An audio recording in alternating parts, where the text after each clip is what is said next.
আসসালামু আলাইকুম, সবাইকে স্বাগত জানাচ্ছি বিডিভিউজে। আপনাদের সঙ্গে আছি আমি তাসনিম হোসাইন। ২০২৪ সালের ৫ই আগস্টের গণ অভ্যুত্থানে শেখ হাসিনা ক্ষমতাচ্যুত হয়ে ভারতে পালিয়ে যাবার পর থেকে ২০২৫ সালের ৫ ফেব্রুয়ারি পর্যন্ত ১৮০ দিন পার হয়েছে। ভারতে থাকা হাসিনা গত ৫ই ফেব্রুয়ারি সোশ্যাল মিডিয়াতে একটি উত্তপ্ত ভাষণ দেন। বক্তৃতায় হাসিনা তার সমর্থকদের নোবেলজয়ী ড. মোহাম্মদ ইউনূসের নেতৃত্বাধীন অন্তর্বর্তীকালীন সরকারের বিরুদ্ধে বিক্ষোভ শুরু করার আহ্বান জানান। তার এই ভাষণের পরই তার ঢাকার পৈতৃক বাসভবন ধানমন্ডির ৩২ নম্বর বাড়ির সামনে জড়ো হন বিক্ষুব্ধ ছাত্র জনতা। এরপর তারা বাড়িটি ভেঙে ফেলার কাজে নেমে পড়েন। এই বাড়ির উপর কেন মানুষের এত ক্ষোভ, সে ব্যাপারে ভারতের সংবাদ মাধ্যম দ্য প্রিন্টে প্রকাশিত বাংলাদেশের লেখক ও সাংবাদিক আহমদ হোসাইনের নিবন্ধের আলোকে বিস্তারিত থাকছে মোতালেব জামালির প্রতিবেদনে।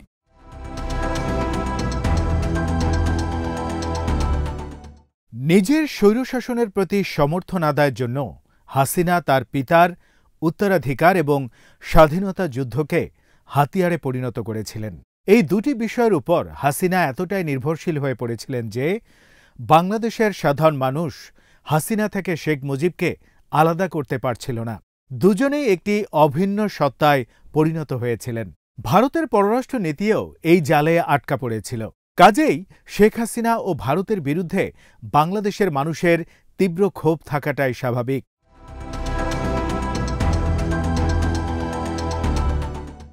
বাংলাদেশি বংশোদ্ভূত ব্রিটিশ রাজনীতিক এহতেশাম হক বলেছেন, বাংলাদেশে নির্যাতন নিপীড়নের শিকার লাখ লাখ মানুষ তাদের উপর নির্যাতনকারীর প্রতীক হিসেবে ইট বালুর তৈরি বাড়িটাকে সম্মান জানাবে, এটা আপনি আশা করতে পারেন। কিন্তু আমাদের কাছ থেকে যে সম্পদ চুরি করা হয়েছে তাকে আপনি ফিরিয়ে দিতে পারবেন? বর্বরোচিত হামলা চালিয়ে অসংখ্য মানুষের অঙ্গ প্রত্যঙ্গ ও চোখ কেড়ে নেওয়া হয়েছে, সেগুলো কি আপনি ফিরিয়ে দিতে পারবেন? আজ যে বাড়ির ইট খুলে ফেলা হচ্ছে তা ন্যায় বিচারের সামান্য একটি অংশ মাত্র, নির্যাতনের শিকার ব্যক্তিদের ক্ষতিপূরণের একটি প্রতীক মাত্র।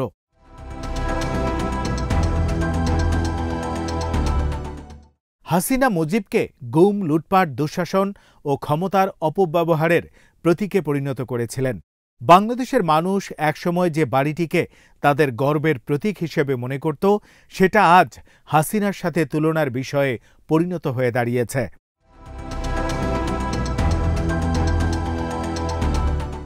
’৯৭১ সালের স্বাধীনতা যুদ্ধের সময় শেখ মুজিবুর রহমান পাকিস্তানের রাওয়ালপিন্ডির মিয়ার ওয়ালি সেন্ট্রাল জেলে বন্দী ছিলেন।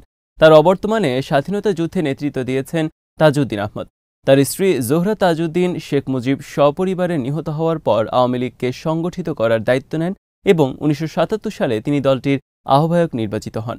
এই দম্পতির ছেলে এবং আওয়ামী লীগের সাবেক এমপি সোহেল তাজ দলটির হাসিনা নির্ভরতার জন্য ক্ষোভ প্রকাশ করেন। তিনি হাসিনার নাম উল্লেখ না করে বলেন, একজনের কারণেই আজকের এই পরিস্থিতি সৃষ্টি হয়েছে এবং স্বাধীনতা যুদ্ধে নেতৃত্ব দেয়া একটি ঐতিহাসিক দলের সুনাম প্রশ্নের মুখে পড়েছে।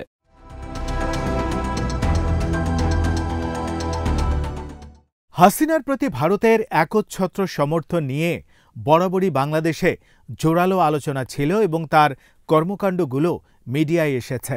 কয়েকদিন আগেই তিনি তার দলের নেতাকর্মীদেরকে নির্দেশ দিয়েছিলেন যে তার বিরোধিতা করবে তাদের বাড়িঘর ও ব্যবসা প্রতিষ্ঠান যেন জ্বালিয়ে দেয়া হয়। একটি অডিও ক্লিপে তাকে এ ধরনের নির্দেশ দিতে শোনা যায়।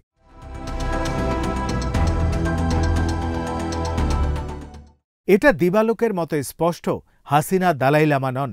হাসিনার প্রতি এ ধরনের সমর্থন দিয়ে বিশ্বের বৃহত্তম গণতান্ত্রিক দেশের দাবিদার ভারত তার নৈতিক অবস্থানকেই প্রশ্নের মুখে ফেলেছে।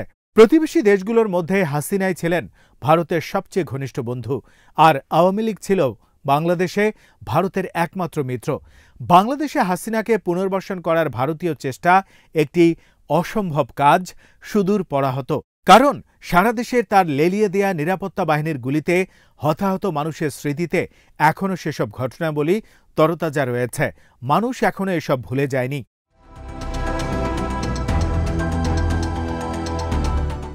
গণ অভ্যুত্থানে ৫ই আগস্ট হাসিনার পতনের পর ৫ই ফেব্রুয়ারি পর্যন্ত ১৮০ দিন অতিবাহিত হয়েছে।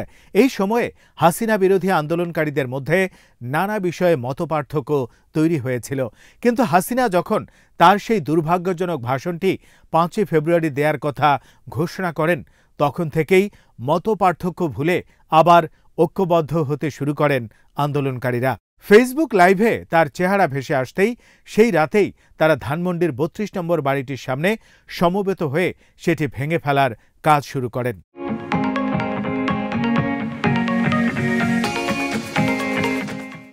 শেখ মুজিবের বাড়ি ভেঙে দেয় বাংলাদেশ জাতীয়তাবাদী দল বা বিএনপি বিব্রতকর অবস্থায় ফেলে দেয়। ভারতের আনুকূল্য পাওয়ার আশায় জনতুষ্টিবাদী দলটি আওয়ামী লীগকে নিষিদ্ধ করার ধারণার বিপক্ষে অবস্থান নেয়। এছাড়া ভারত বিরোধী কোনো বক্তব্য দেওয়ার ব্যাপারেও সতর্ক ছিল দলটি। কিন্তু আগামী নির্বাচনে বিজয়ী হয়ে ক্ষমতায় আসার প্রতীক্ষায় থাকা দলটিকে শেষ পর্যন্ত ভোটের জন্য জনগণের কাছেই যেতে হবে। তখন তারা তাদের জিহ্বাকে কিভাবে সংযত রাখবেন সেটা একটি গুরুতর প্রশ্ন হয়ে থাকবে সবার সামনে।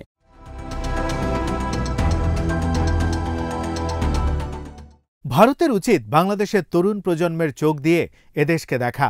কারণ এই প্রজন্ম মনে করে হাসিনার শাসনামলে তাদের মানবিক মর্যাদাকে পদদলিত করা হয়েছিল। হাসিনার হাতে দুটি অস্ত্র ছিল, একটি তার পিতা শেখ মুজিবুরের উত্তরাধিকার এবং অন্যটি ভারতের সমর্থন। এই দৃষ্টিকোণ থেকেই শেখ মুজিবের ঐতিহাসিক বাড়িটি ভাঙার বিষয়টি দেখতে হবে। একই দৃষ্টিকোণ থেকে বাংলাদেশে ভারত বিরোধী মনোভাব কেন এত প্রবল তা দিল্লির বিবেচনা করা উচিত।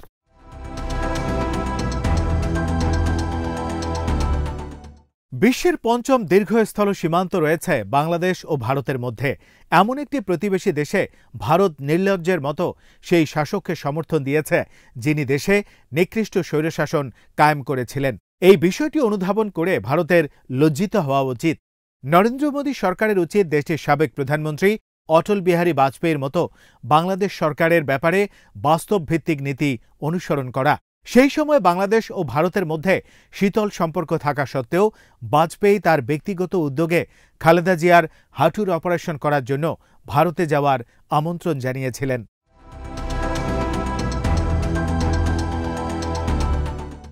যুক্তরাষ্ট্রের নতুন প্রেসিডেন্ট ডোনাল্ড ট্রাম্প খুবই বাস্তববাদী। তিনি লেনদেনের সম্পর্কে বিশ্বাসী। বঙ্গোপসাগরের অবস্থানগত কারণে চীন ও যুক্তরাষ্ট্র দুই দেশের কাছেই সমান গুরুত্ব রয়েছে বাংলাদেশের। যুক্তরাষ্ট্র ভারত মহাসাগরে তার অগ্রবর্তী অবস্থান ধরে রাখার জন্য বাংলাদেশকে কৌশলগতভাবে খুবই গুরুত্বপূর্ণ মনে করে। অন্যদিকে দক্ষিণ চীন সাগরে নৌ অবরোধের মুখে পড়লে চীন সাগরের পথে চলাচলের জন্য মিয়ানমার অথবা বাংলাদেশের উপর নির্ভর করতে হবে। এমনকি দুই দেশের প্রয়োজন হতে পারে চীনের। যুক্তরাষ্ট্রের ইন্দো প্যাসিফিক কৌশলের ক্ষেত্রেও বাংলাদেশ একটি গুরুত্বপূর্ণ ভৌগোলিক অবস্থান ধারণ করে আছে।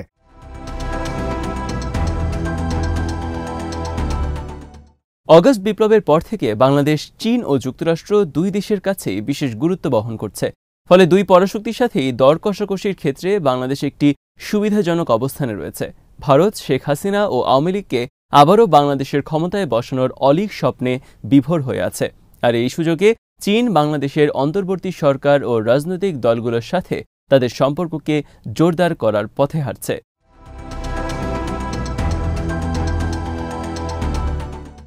ভারতের উচিত হবে বাংলাদেশে তাদের নতুন বন্ধুর সন্ধান করা। বাংলাদেশের জনগণকে পাকিস্তানের এজেন্ট হিসেবে আখ্যায়িত করে বিজেপি হয়তো ভোটের রাজনীতিতে কিছুটা সুবিধা করতে পারবে, কিন্তু দীর্ঘমেয়াদে দিল্লির এই নীতি ভারতের জন্য একটি বড় ক্ষতির কারণ হয়ে দাঁড়াবে। কারণ বাংলাদেশে বিভিন্ন দিক থেকেই ভারতের জন্য একটি গুরুত্বপূর্ণ প্রতিবেশী দেশ।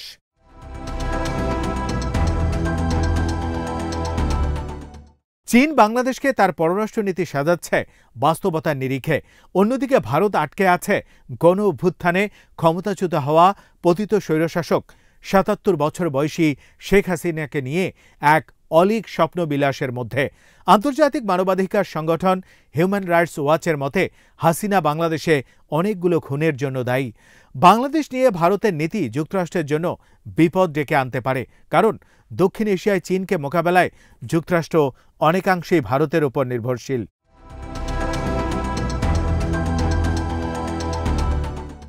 আজ এখানেই শেষ করছি। সবাই ভালো থাকুন, সুস্থ থাকুন আর দেখতে থাকুন বিডি ভিউজ। চ্যানেলটি ভালো লাগলে সাবস্ক্রাইব করুন, সংযুক্ত থাকুন আমাদের ফেসবুক পেজে। আল্লাহ হাফেজ।